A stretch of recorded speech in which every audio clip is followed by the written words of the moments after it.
The Nigerian Ambassador to Burundi, Onyeagba, has described the obsession of the presidential candidate of the People's Democratic Party with President Bola Tinubu's academic record as an attempt to get the presidency through the back door.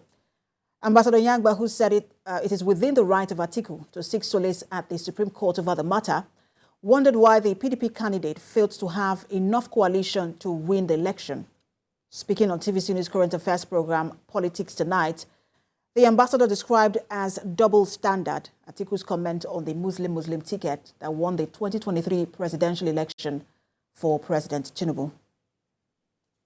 I mean, the vice president talked about the fact that Nigeria is not ripe for a Muslim ticket. I agree, but again, I will also put the question to say, okay, it's because Muslim ticket obviously has won the elections, but even if he didn't win the elections, for example, is it also right, for a northerner to be president and for 8 years and for another northerner to even attempt to become president for probably another 8 years? So we are saying on the one hand that, Muslim ticket is not right for the country, due to the nature of diversity we have in the country.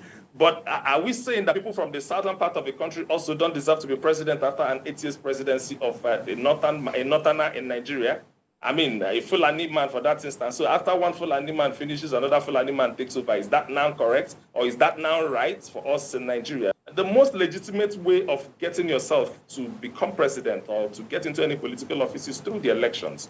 And looking for technical issues, as far as I'm concerned at this point, doesn't make a lot of sense. And he indeed called for coalition for quite a lot of other parties to join him in the struggle. That coalition that they are trying to build in Supreme Court would have been much more beneficial if they built it before the elections. So I wonder what this coalition, afterthought coalition, will bring to them at the end of the day. But of course, you can see that they have actually said, no, everybody should carry their cross. Whatever you find, take it to the court. Luckily, the Labour Party and NNPP and even the APM that are in court never went to Chicago State University, so they can't even add this as part of what they are taking to the Supreme Court. Whatever grounds they have, they should go ahead with it. And whatever grounds His Excellency, the former Vice President, has found, he should also go ahead with it. But what is important is that once the Supreme Court gives the ruling, that brings an end to this, and then we can move on and wait for the next round of elections.